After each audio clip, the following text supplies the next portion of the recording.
C'est le choc et la tristesse à l'annonce de la mort de Debbie Reynolds, l'icône d'Hollywood. Le 28 décembre 2016, Debbie Reynolds, la célèbre artiste, s'éteint au lendemain de la mort de sa fille, l'actrice et romancière Carrie Fisher. Carrie était la prunelle de ses yeux. Pendant plus de 60 ans, Debbie a charmé le public. Elle a donné cette représentation en y mettant tout son cœur. Après avoir percé grâce à Chantons sous la pluie, elle est devenue la princesse d'Hollywood. C'était une artiste enjouée, elle adorait faire ce métier. Mais sa vie personnelle était tumultueuse. Quand votre meilleure amie, Elizabeth Taylor, vous prend votre mari, ça doit être dur à vivre. Il faut croire que je choisis mal les hommes. Et après des décennies à veiller sur une fille à la santé mentale fragile, Être la mère d'une fille comme elle, c'est avoir en permanence le cœur déchiré. le pire est arrivé. Carrie Fisher, actrice et romancière, est morte à l'âge de 60 ans. Si quelqu'un a jamais eu le cœur brisé, c'est Debbie. Elle adorait tellement sa fille. Quand Debbie Reynolds est décédée, le lendemain de la mort de sa fille, beaucoup de gens ont dit qu'elle était morte de chagrin. Officiellement, la cause de la mort est un AVC, ce qui est assez courant chez une femme de 84 ans. Mais est-ce que la mort de sa fille a joué un rôle concret dans ce décès, moins de 24 heures après? Ou bien est-ce une coïncidence?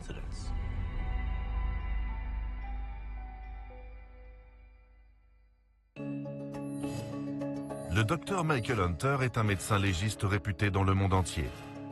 Il a réalisé des milliers d'autopsies au cours de sa carrière. Depuis plus de 20 ans, il collabore avec les forces de l'ordre et les experts judiciaires pour élucider des cas de mort suspectes ou violentes, faisant ainsi toute la lumière sur les circonstances de ces décès.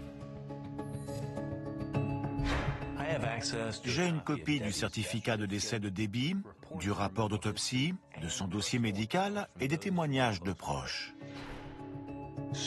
Un AVC est dû à une artère bouchée ou à une hémorragie interne. Les causes peuvent être nombreuses, mais le deuil n'en fait a priori pas partie. Je vais donc devoir dresser le tableau de son état de santé général pour comprendre comment Debbie Reynolds est morte.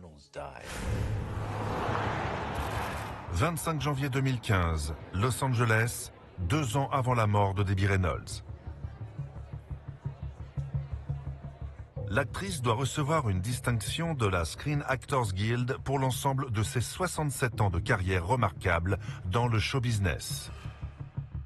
Elle a 82 ans et n'a pris sa retraite que depuis 2 mois.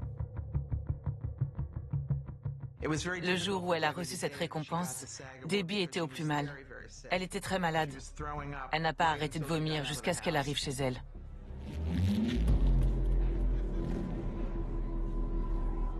Elle ne peut pas se déplacer sans assistance.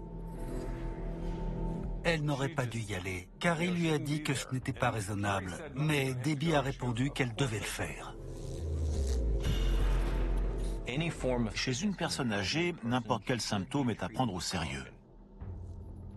Une douleur à l'estomac, des vomissements peuvent être le signe d'un AVC. Les symptômes d'un AVC varient en fonction de la région du cerveau qui est touchée. Ils peuvent durer quelques minutes, quelques heures ou plusieurs jours.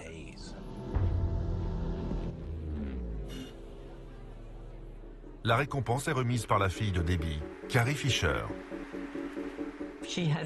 Elle portait une robe tout en paillettes dorées. Elle était parfaitement coiffée. Sur scène, elle était resplendissante. Mais elle n'était pas comme je la connaissais.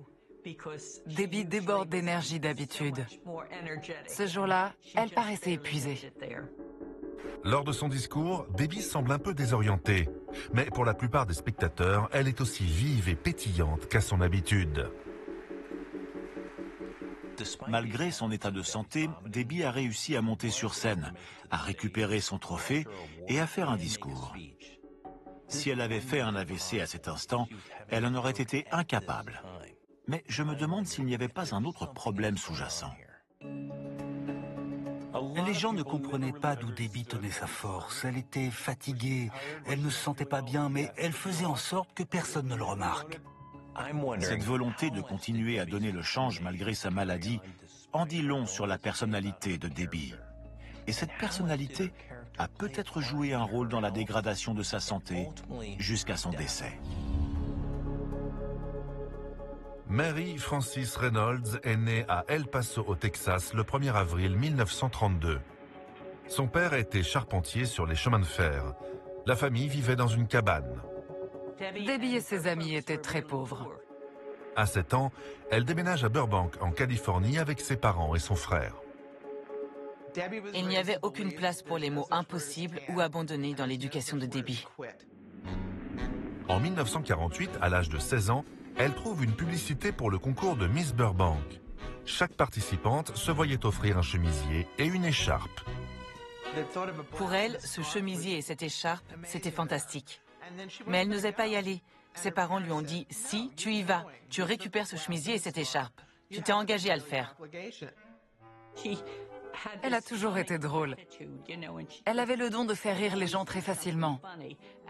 Et c'est comme ça qu'elle a remporté le concours. Debbie est repérée par des agents de casting qui lui proposent de faire un bout d'essai pour la Warner Bros. À 19 ans, elle signe avec MGM Studios. Elle a été choisie pour jouer dans Chantons sous la pluie avec Gene Kelly et Donald O'Connor. Elle n'a eu que 3 mois pour apprendre à danser.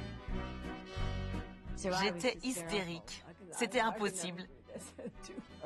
Jamais je n'aurais eu le temps de maîtriser la danse suffisamment. Elle a dit qu'elle s'est réfugiée sous le piano pour pleurer. Elle était totalement dépassée. Mais l'aide est venue de quelqu'un qu'elle n'attendait pas. J'ai vu 2 jambes approcher. J'ai entendu une voix me dire « Debbie, c'est vous ?» Et là, Fred Astaire, dont elle était très admiratrice, est venu et a dit « Qu'est-ce qui ne va pas ?» Il a dit « Et si vous sortiez de sous ce piano, qu'est-ce qui se passe ?» J'ai répondu « J'y arrive pas. » Il a dit « Je vais vous montrer ». Il m'a montré les pas pendant 2 heures. J'ai vu qu'il avait du mal à faire certains enchaînements. C'est là que j'ai compris à quel point c'était difficile d'être Fred Astaire. Et que je pouvais moi aussi me dépasser.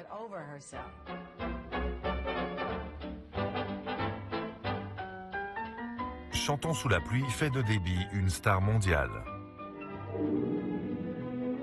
En 60 ans de carrière, elle va tourner dans plus de 40 films, dont La Conquête de l'Ouest, La Reine du Colorado et Tammy. Elle a également enchaîné les tournées, joué à Las Vegas et a conquis une nouvelle génération de fans grâce à ses rôles à la télévision comme dans Will and Grace.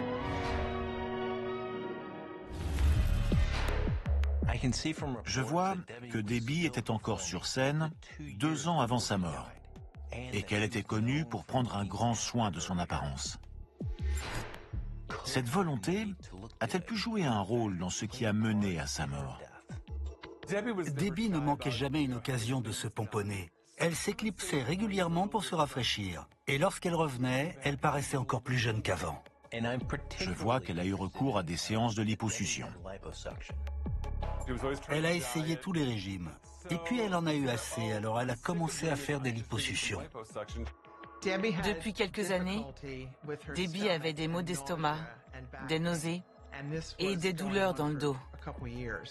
Elle a commencé les liposuctions vers 78 ou 79 ans. Après ça, ses douleurs gastriques se sont amplifiées. Ça devait être lié.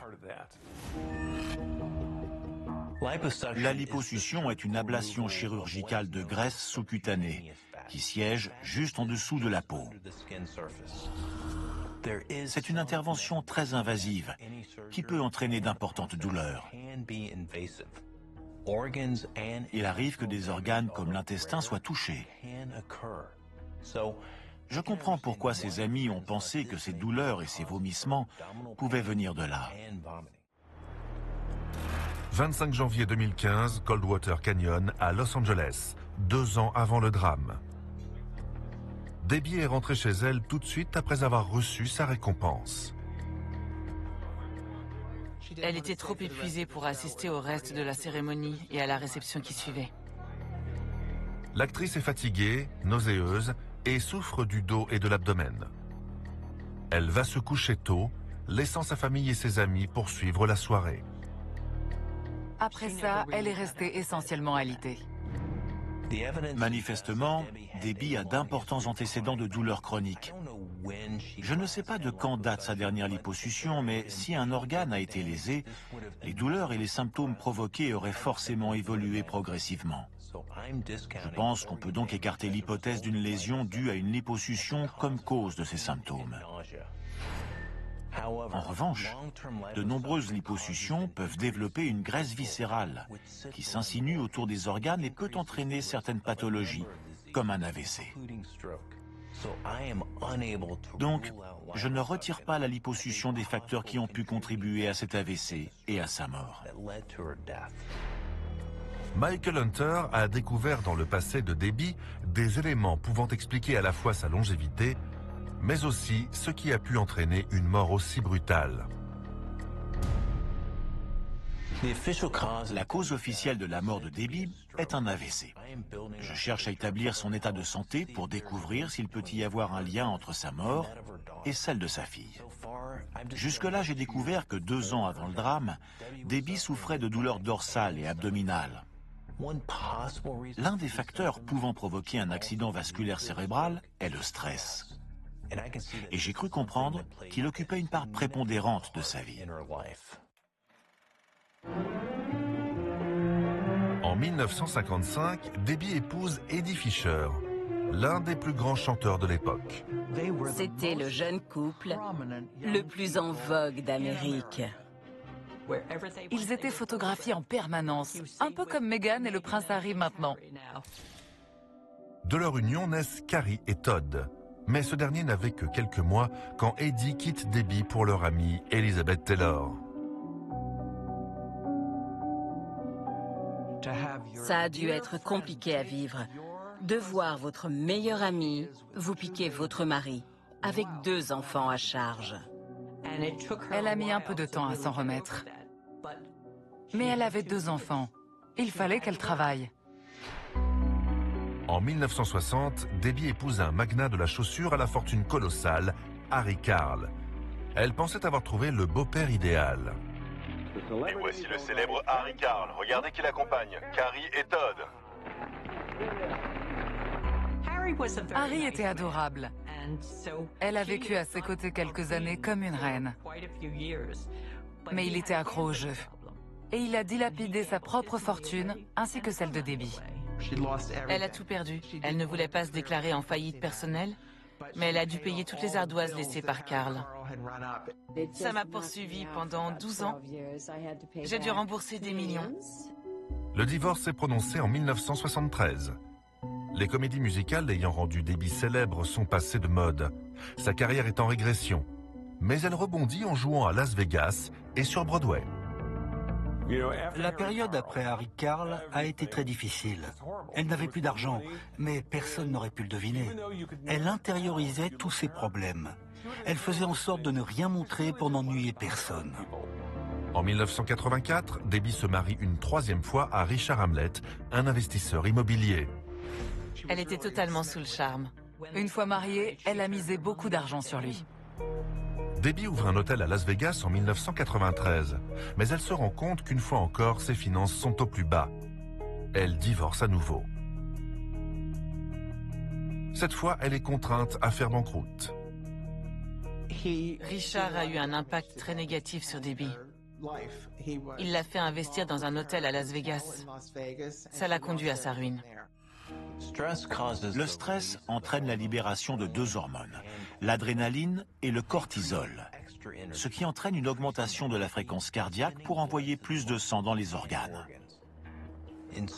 Ces hormones permettent au corps d'affronter le stress lorsqu'elles sont produites en petite quantité et sur une période courte. Une fois le stress évacué, le corps retrouve son équilibre. Mais si les épisodes deviennent chroniques, cela peut causer de nombreux problèmes. Dans le cas de Debbie, le plus significatif est que ces hormones de stress ont entraîné une constriction des vaisseaux sanguins des extrémités. Le cœur doit alors pomper plus vite, ce qui entraîne une augmentation de la tension artérielle. Or, cette hypertension est un facteur de risque d'AVC. Je constate que Debbie souffrait bien d'hypertension. Tous ceux qui connaissaient Debbie savaient qu'elle était hypertendue. Les épisodes de stress que Debbie a endurés sont la résultante de sa situation maritale et financière et peuvent avoir contribué à son hypertension. Mais je remarque un autre facteur qui a pu entraîner ce stress et cette anxiété chronique. Depuis son adolescence, Carrie, la fille de Debbie, est confrontée à la bipolarité et à la toxicomanie. Debbie adorait être mère. C'était quelqu'un de dévoué à ses enfants. Mais elle a toujours eu beaucoup de soucis à se faire pour Carrie. Il m'est arrivé à de nombreuses reprises de soutenir Debbie dans de grands moments d'anxiété. Et la plupart du temps, ils étaient dus à Carrie. Pendant plus de 40 ans, la maladie de Carrie a eu un impact terrible sur la vie de sa famille.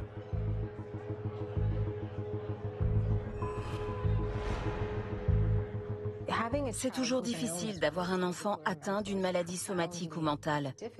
Un adolescent bipolaire a un comportement imprévisible. Pour une mère, c'est un crève-cœur.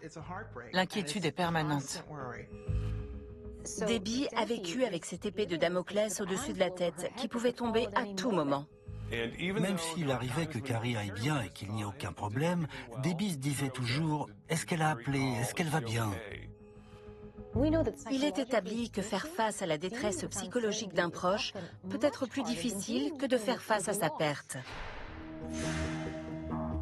L'une des raisons qui font que l'angoisse et le stress augmentent le risque d'AVC est une stimulation de l'amygdale, la partie du cerveau qui gère les émotions. Elle va envoyer un signal qui va demander à la moelle osseuse de produire davantage de globules blancs. C'est ce qui provoque une inflammation des artères et entraîne des risques d'AVC. Puisque l'on sait que le stress et l'anxiété favorisent l'AVC, je ne peux pas le rayer de la liste des suspects. Mais on sait réguler le niveau de stress. Je veux savoir si Debbie suivait un traitement pour le combattre. Sa seule distraction, c'était s'assommer de travail.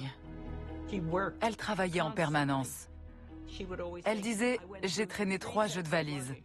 Imagine ce que mon corps a pu subir. » Elle travaillait dur parce qu'elle pensait que c'était nécessaire pour rester Debbie Reynolds. Et c'était aussi une façon de s'échapper de toutes les choses qui pouvaient la tracasser dans le monde réel. Je vois que malgré ses 80 ans, Debbie travaillait à une cadence infernale. Je ne remets pas en cause les effets bénéfiques que ça pouvait avoir de rester active et engagée. Mais il y a des indices qui montrent que ça a pu nuire à sa santé. En 1983, à l'âge de 51 ans, au cours d'une pièce de théâtre à Broadway, Debbie Reynolds, la femme de l'année, semble confuse. On était en pleine pièce et elle a oublié son texte. Elle disait des choses sans queue ni tête. Personne ne comprenait. En 1994, alors que son mariage avec Richard Hamlet battait de l'aile et que ses affaires étaient au plus mal, le phénomène se produit à nouveau. À première vue, cette impossibilité de parler et cette désorientation font penser à un AVC. Mais les médecins ont diagnostiqué un ictus amnésique.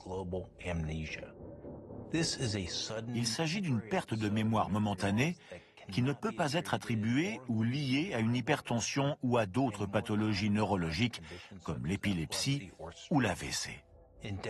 Dans le cas de Debbie, la charge de travail et les émotions fortes étaient une sorte de détonateur pour ces épisodes isolés. Mais ce n'était pas tout.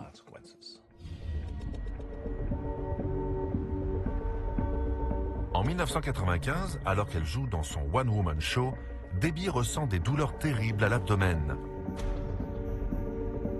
Selon son médecin, un trou s'est formé dans son estomac.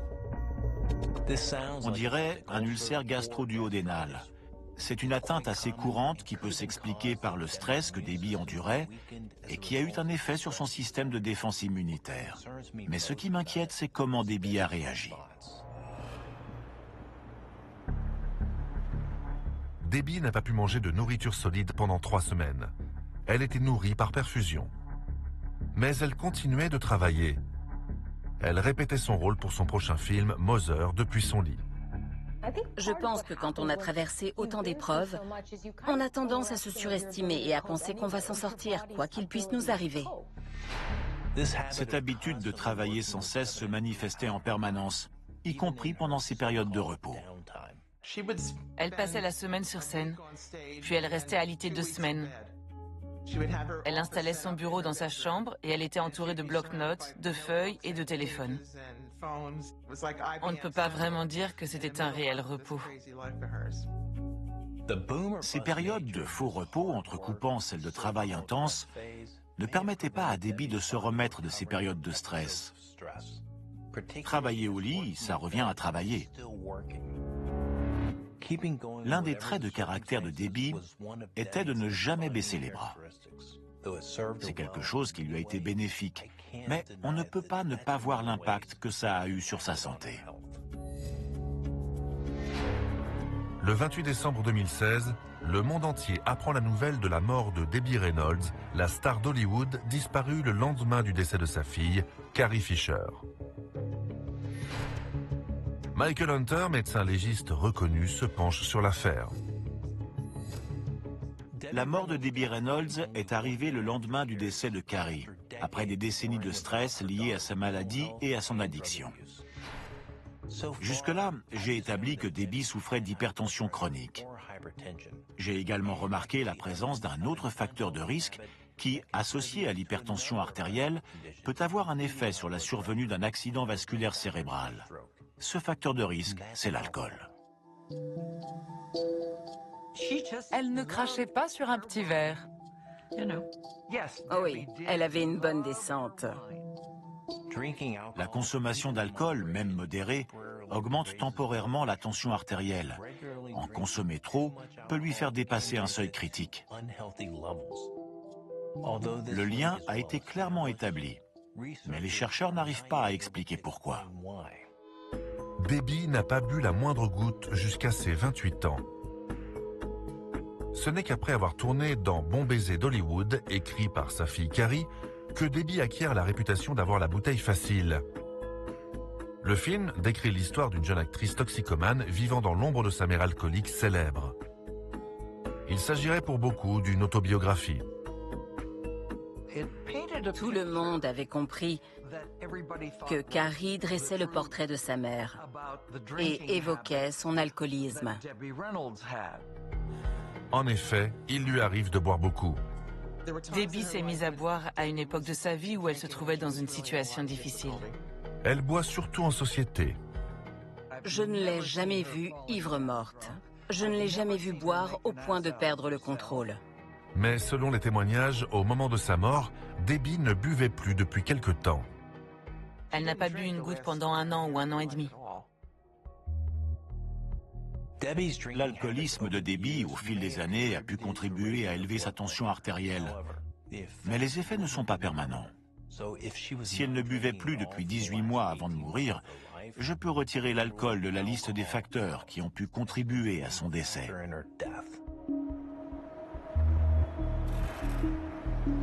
14 août 2015, 1h du matin, Las Vegas, 16 mois avant le drame. Debbie rend visite à son fils Todd.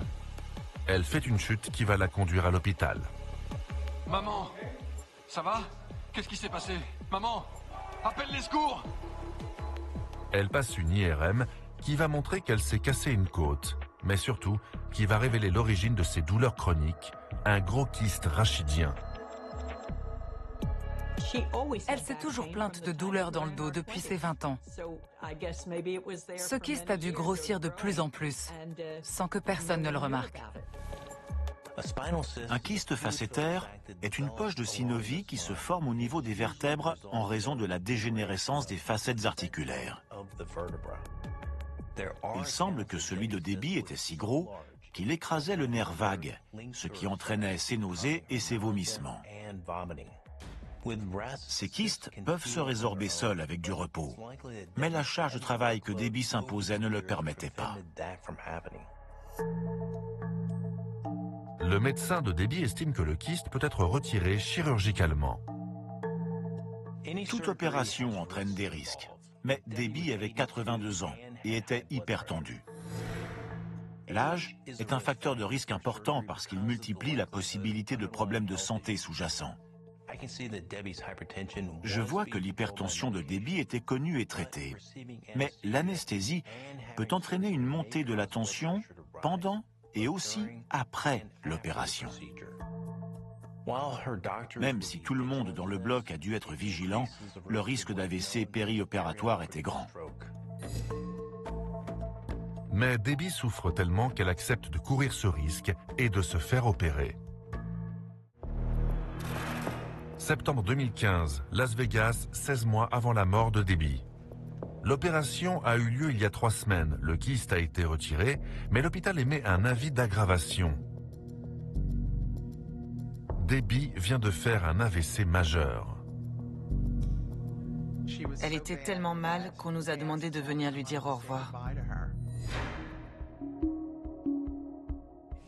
Il est probable que Debbie a fait un AVC ischémique qui survient dans 87% des cas. Il est dû au blocage d'une artère cérébrale par un caillot sanguin. Les caillots se forment lorsque les vaisseaux sont lésés par l'hypertension, un cholestérol élevé ou un durcissement des artères qu'on appelle athérosclérose. Les séquelles d'un AVC, perte de mémoire ou hémiplégie, dépendent de la zone touchée par le caillot. Elle avait du mal à se souvenir des choses et elle avait quelques absences. Une personne sur 4 qui se remet d'un AVC va en faire un autre. Et dans un nombre significatif de cas, ce second AVC intervient dans les 5 années qui suivent.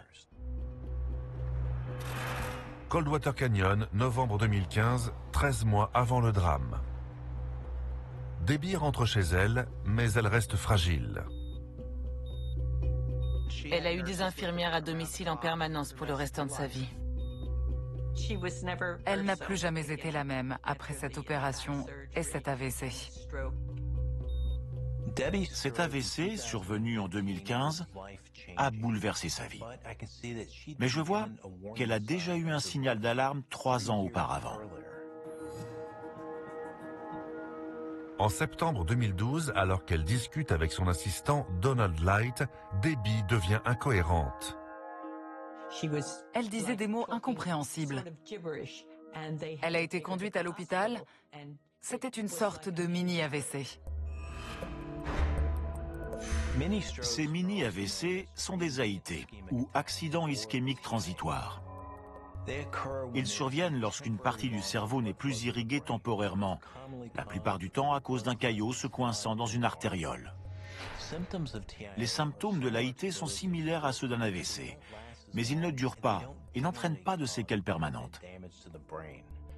Par contre, ce sont de sérieux signaux d'alarme de ce qui pourrait se produire. Il existe un autre élément dans le mode de vie de Debbie qui augmentait le risque d'hypertension et d'AVC, ses habitudes de sommeil. C'est vrai que c'était de la folie.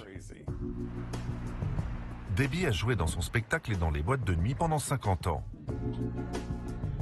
Quand elle jouait dans les boîtes de nuit, elle se réveillait à 14 h et se couchait vers 3 h du matin. On ne peut pas se coucher directement après une prestation. Ça prend un peu de temps.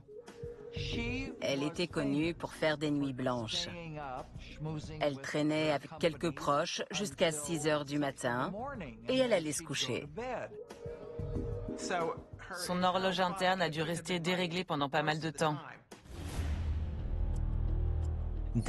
Ses habitudes de sommeil, cette tendance à rester éveillée toute la nuit, ont dû troubler considérablement son rythme circadien.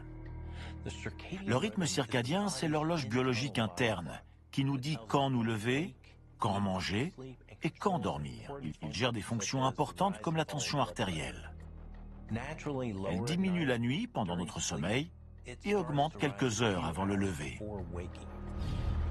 Le travail de nuit a tendance à entraîner une modification de ce schéma qui peut avoir pour conséquence une perte de contrôle de la tension artérielle, augmentant les risques d'AVC. Debbie avait ses habitudes de sommeil depuis des années et ça ne semblait pas lui nuire particulièrement. Mais Il est possible que ça ait joué un rôle dans ses antécédents d'AVC. Décembre 2016, Coldwater Canyon, moins d'un mois avant la mort de Debbie. Depuis son dernier AVC, elle sort assez peu de chez elle. Mais elle continue à recevoir des amis. La dernière fois que j'ai vu Debbie, c'était un mercredi après-midi, avant Noël. Je suis passée chez elle. Elle avait l'air de passer un très bon moment. Ça faisait un bon mois que je ne l'avais pas vue aussi pétillante. Debbie attend les fêtes avec impatience. Carrie, sa fille, doit rentrer de Londres où elle est en tournage pour l'occasion. Debbie était tellement contente que Carrie vienne pour les fêtes. Quelles que soient les craintes qu'elle avait pour sa fille, ou bien l'angoisse que sa présence pouvait susciter quand elle était à ses côtés, elles allaient être ensemble pour Noël. Pourtant, quelques jours plus tard, Carrie et Debbie vont trouver la mort.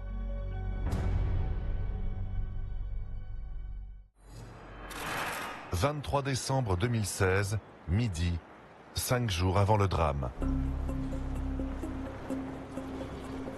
Debbie est impatiente de voir sa fille. Mais Carrie fait un malaise pendant le trajet en avion entre Londres et Los Angeles. Nous avons un passager inconscient, les PNC s'en occupent. Ça devrait prendre autour de 5 minutes, je pense. Information exclusive au sujet de Carrie Fisher. Elle vient d'être hospitalisée. Les messages qu'on a reçus nous disant que Carrie était à l'hôpital nous ont fichu un sacré choc.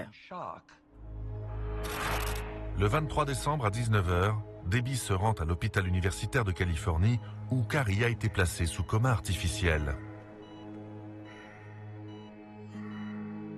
Ça lui a mis un coup. Elle était déjà très inquiète avant d'arriver à l'hôpital. Et quand elle l'a vue, elle a tout de suite compris la gravité de la situation. Elle était consciente de l'état dans lequel elle était. Debbie s'entoure de sa famille et dit qu'il va falloir être fort pour soutenir la fille de Carrie, l'actrice Billie Lourdes. Elle publie des nouvelles sur les réseaux sociaux, mais elle sait que le pronostic vital est engagé. Manifestement, il y avait peu de chances que Carrie s'en sorte. Elle a eu quelques jours pour se faire à cette idée. 24 décembre 2016. Coldwater Canyon, 4 jours avant la mort de Debbie. Carrie est toujours en réanimation. Debbie décide pourtant de perpétuer la tradition du repas de réveillon. Malgré les circonstances, on a tenu à faire le réveillon de Noël et à passer un peu de bon temps. Je pense qu'elle a agi par automatisme. Quand on traverse l'enfer, il vaut mieux éviter de s'arrêter. C'est ce qu'elle a fait, elle ne s'est pas arrêtée. C'était une façon, quelque part, de reprendre le contrôle du fil narratif de cette histoire et d'imaginer la fin qu'elle espérait y apporter. 25 décembre, 3 jours avant sa mort, Debbie discute avec son ami Dorian par téléphone. La dernière fois que j'ai eu Debbie, c'était le jour de Noël 2016. Elle m'a appelé pour faire un communiqué de presse sur l'état de Carrie. Et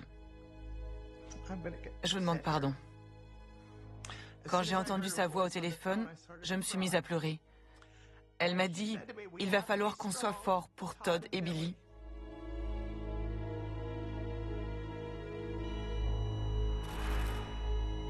« 27 décembre 2016, la veille de la mort de Debbie, sa fille Carrie s'éteint.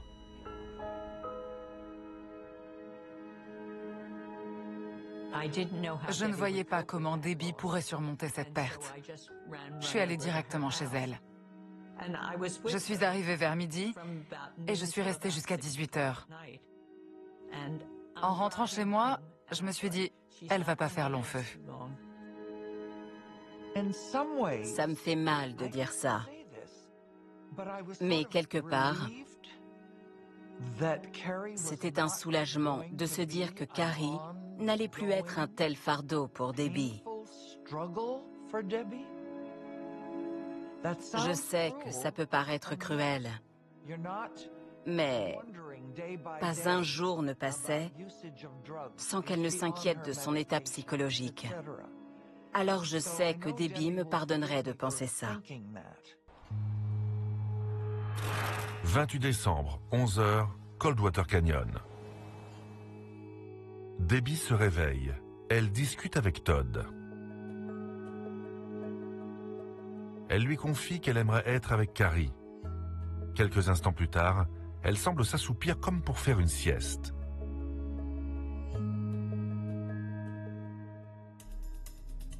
Todd remarque que sa bouche est légèrement déformée.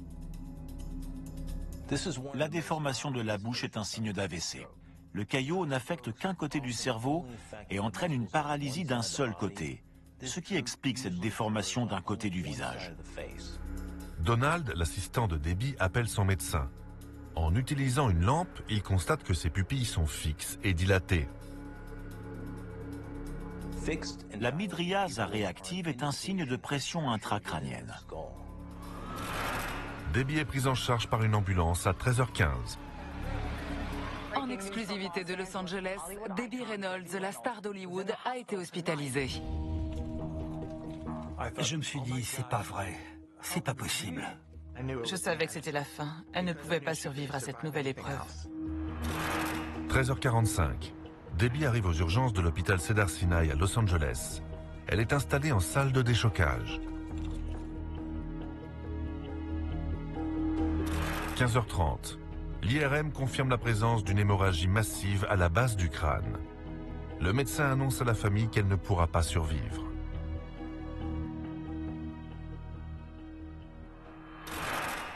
« 17h39. Entourée de sa famille et de ses proches, Debbie Reynolds s'éteint. Elle avait l'air magnifique. Elle était si paisible. Et tout à coup, la couleur de sa peau a disparu. Elle était partie. Elle était si belle. Elle avait l'air apaisée. Si quelqu'un croit à l'au-delà, alors on pouvait se dire qu'elle était avec Carrie. Elle était heureuse. C'était l'impression qu'elle donnait. Quand Debbie est morte, j'étais sidérée que ça arrive aussi vite. Mais quelle fin quand on y pense. On ne pouvait pas espérer plus belle mort. Todd, le fils de Debbie, pense que sa mère s'est laissée mourir. Les médias, eux, ont estimé qu'elle était morte de chagrin. Maintenant que j'ai tous les éléments en main, je pense que je peux résoudre le mystère de la mort de Debbie Reynolds. Je me suis toujours dit que quand Carrie est morte, Debbie était déjà en partance pour son dernier voyage. Il ne lui restait plus qu'à composter le billet. Selon Todd, Debbie se serait volontairement laissée mourir. Je crois qu'il est possible de se laisser partir, de laisser la nature reprendre ses droits. Debbie avait probablement la volonté farouche d'être auprès de Carrie pour s'assurer que tout aille bien, jusqu'à la fin. Quand Carrie est morte, je crois qu'elle a ressenti qu'elle pouvait elle aussi connaître le repos. La mort est un événement physiologique survenant à la suite de changements biologiques dans notre organisme. Il existe des éléments démontrant que le risque de mort par infarctus ou AVC est accru dans les mois suivant le décès d'un être cher. L'état de santé de Debbie étant précaire au moment de la mort de Carrie, son risque de ne pas survivre à cette épreuve était plus élevé. Mais lorsque je prends connaissance des témoignages des proches, il y a autre chose qui attire mon attention. Juste après son dernier échange téléphonique avec Carrie, Debbie a eu une prémonition. Debbie venait juste de raccrocher. Elle avait parlé avec Carrie qui était à Londres. Après quelques minutes, elle a eu ce regard étrange. Elle a dit « L'avion va s'écraser ». Je lui ai dit « Arrête, Debbie, ne dis pas ça. Elle sera là à midi. » Et elle a répondu « Je sais, mais j'ai eu cette drôle de sensation. » Je pense que cette projection a plusieurs explications. Elle s'est inquiétée pour sa fille depuis des années, ce qui implique qu'elle savait détecter les moindres nuances de sa voix et qu'elle réussissait à les interpréter, ce qui a pu augmenter son niveau d'angoisse. Le certificat de décès de Debbie indique une mort due à une hémorragie cérébrale, due à un AVC, dont le facteur déclenchant aurait été une hypertension chronique. Voilà ce qui s'est passé selon moi. Après cet appel entre Debbie et Carrie, 5 jours avant sa mort, la tension de Debbie est montée, comme elle l'avait fait de nombreuses fois dans ces circonstances similaires. Mais cette fois, Debbie était vraiment inquiète. Et puis Carrie a fait son malaise. Elle est décédée. Ce qui implique que cette tension n'est pas retombée dans les jours suivants. Vers la fin de sa vie, elle a multiplié les épisodes d'hypertension au point qu'on n'arrivait plus à la réguler. Il s'avère qu'en plus de cette hypertension, Debbie prenait des anticoagulants. Ce traitement lui a été prescrit après son accident ischémique transitoire de 2015. Ils réduisent le risque d'AVC similaire en prévenant la formation de caillots sanguins. Mais dans le même temps, ce traitement a pour effet d'augmenter le risque d'hémorragie, y compris cérébrale. Debbie est morte suite à l'apparition d'une hémorragie massive à la base du cerveau. Cela signifie qu'un vaisseau a subitement rompu, laissant du sang s'échapper. Les anticoagulants ont eu pour effet d'empêcher la coagulation qui aurait pu limiter cette hémorragie. Les dégâts ont été immédiats et ont entraîné un édème cérébral. La combinaison de cet édème et de l'hématome a provoqué une pression importante sur les tissus cérébraux de Debbie, réduisant leur perfusion et tuant les cellules cérébrales. Une fois que le cerveau est lésé, les autres organes cessent tour à tour de fonctionner, jusqu'à l'arrêt du cœur qui signe le décès. L'hypertension est l'un des facteurs de risque majeurs de ce type d'AVC. Au fil du temps, elle fragilise les vaisseaux, ce qui les rend vulnérables à une dissection, surtout quand d'autres facteurs de stress sont associés. Mais l'un des facteurs les plus déterminants est tout simplement l'effet d'une longue vie. Debbie Reynolds était une femme brillante et courageuse. Sa force de caractère lui a permis de surmonter bien des adversités. Mais au fil des années, l'impact de ses mariages ratés et de ses difficultés financières a pesé lourd sur son état de santé. Son état général s'est mis à décliner doucement. Ses antécédents médicaux, son hypertension, ses anticoagulants et son âge font qu'elle aurait pu mourir n'importe quand. Mais il n'est pas impossible que l'impact qu'a pu avoir la mort de sa fille sur elle ait pu augmenter sa tension artérielle jusqu'à des niveaux dangereusement élevés. Il est donc envisageable que ce soit cette terrible épreuve qui a mis son organisme face à quelque chose qu'il ne pouvait plus supporter. Si Debbie n'avait pas eu ses ennuis de santé et que Carrie n'était pas morte, ce qui serait logique puisqu'on n'est pas censé survivre à ses enfants, elle aurait été centenaire. Debbie était la personne la plus authentique, la plus gentille et la plus honnête qu'on puisse imaginer. C'était une crème. Et elle était si drôle. Elle voyait toujours le bon côté des choses. Elle disait « Qu'est-ce qu'on peut faire? Rester à la maison et se morfondre ?» Quand Debbie était sur scène et qu'elle jouait, absolument personne dans le public ne pouvait imaginer les épreuves qu'elle traversait. Voilà ce qu'elle transmettait au monde, l'amour et la joie.